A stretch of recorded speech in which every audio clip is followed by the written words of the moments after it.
नमस्कार मित्रों। आज मैं आपको पढ़ाई से संबंधित मन लगने का एक उपाय बताने जा रहा हूँ। कुछ माता पिताओं की शिकायत होती है कि उनका बच्चा पढ़ता नहीं है या उसका मन पढ़ाई में लगता नहीं है, या कुछ बच्चे भी हमसे शिकायत करते हैं कि गुरुजी, हम पढ़ने तो बैठते हैं लेकिन कुछ क्षण बाद हमारा मन पढ़ाई से हट जाता है, दूर हो जाता है। तो इसके लिए आप कुछ उपाय बताएं।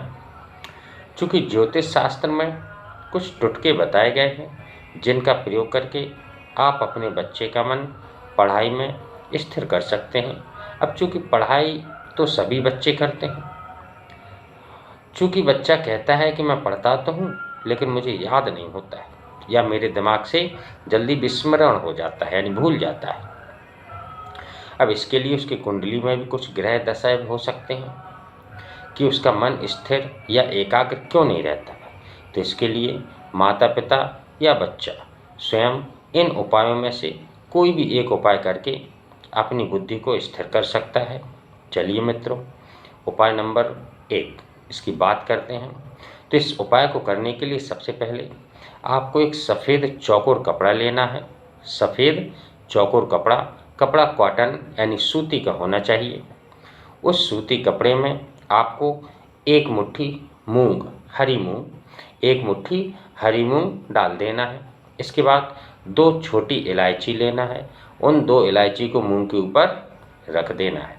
इसके बाद उसे उसी कपड़े में लपेटकर एक पोटली बना लीजिए।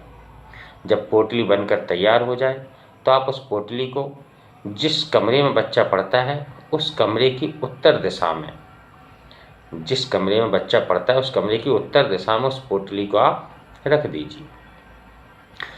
इस पोटली को आप 43 दिन 43 डेज यानी 43 दिन तक आप उसी दिशा में उस पोटली को रखी रहने दें।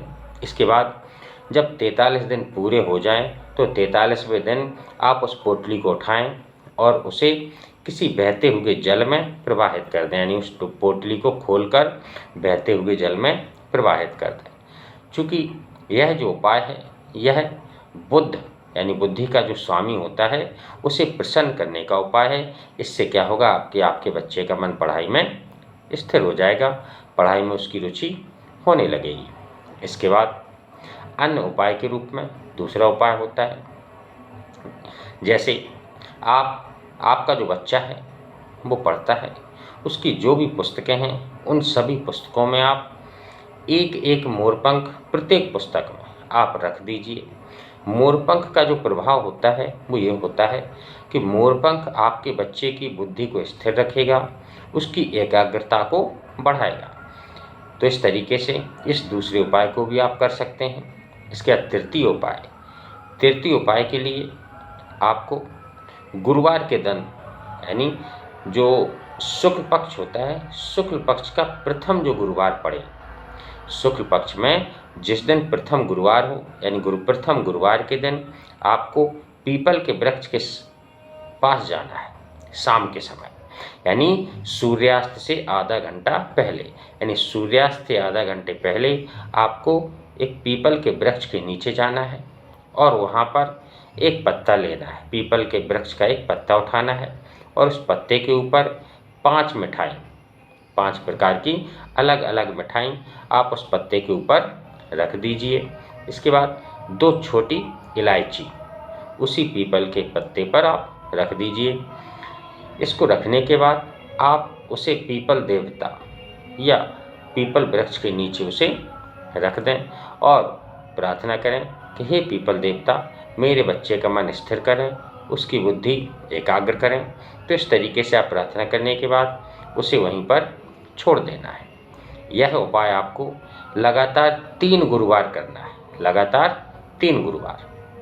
तो इस तरीके से इन उपायों को करके आप अपने बच्चे की बुद्धि को स्थिर कर सकते हैं, उसका मन पढ़ाई में लगा सकते हैं। तो इस प्रकार से मित्रों, मेरे द्वारा ये जो उपाय बताए गए हैं, इसके अतिरिक्त मैं एक सरस्वती मंत्र भी आपको बताने जा रहा हूँ जो बड़ा ही कारगर है। यदि आप स्टूडेंट हैं या आप किसी कंपटीशन की तैयारी कर रहे हैं तो जब भी आप पढ़ने के लिए बैठें तो पढ़ने से पहले आपको इस मंत्र को पढ़ना चाहिए। यानी एक बार सबसे पहले इस मंत्र को आप पढ़ लीजिए। इसके बाद आप अपना जो भी अध्ययन कर रहे हैं उस अध्ययन को प्रारंभ कीजिए। तो मित्रों या भक्तों, आप इस मंत्र को नोट कर लेना और इसे जिस स्थान पर आप पढ़ते हैं उस स्थान पर दीवार पर इसे एक कागज़ में लिखकर चिपका लेना कि जब भी आप अध्ययन करें तो सबसे पहले आप इस मंत्र का अध्ययन करें या इस मंत्र को पढ़ें। तो मित्रों, मंत्र मैं कहता हूँ, आप सुनिए। ओम सरस्वते नमस्तुभ्यं वरदे कामरूपिणी विद्यारंभ करिष्यामि सिद्धिर्भवतु मे सदा। तो इस प्रकार से मित्रों, ये मंत्र है सरस्वती माँ का, बड़ा ही पावरफुल मंत्र है। आप इसे एक बार पढ़ने के बाद जब आप अपना अध्ययन प्रारंभ करेंगे तो निश्चित रूप से आप जो भी पढ़ेंगे आपको वह शीघ्र अतिशीघ्र याद प्रारंभ हो जाएगा, यानी याद होना प्रारंभ हो जाएगा। तो इस तरीके से मित्रों, मैंने आपको उपाय बताए और एक सरस्वती मंत्र भी बताया जिसका जाप करके आप अपनी विद्या को सुचारू रूप से चला सकते हैं, यानी अपनी विद्या को सुचारू रूप से प्राप्त कर सकते हैं। यदि मेरे द्वारा बताए गए विचार और उपाय अच्छे लगें तो मुझे कमेंट कीजिए, मुझे सब्सक्राइब कीजिए, मुझे लाइक कीजिए। धन्यवाद। जय सरस्वती मैया।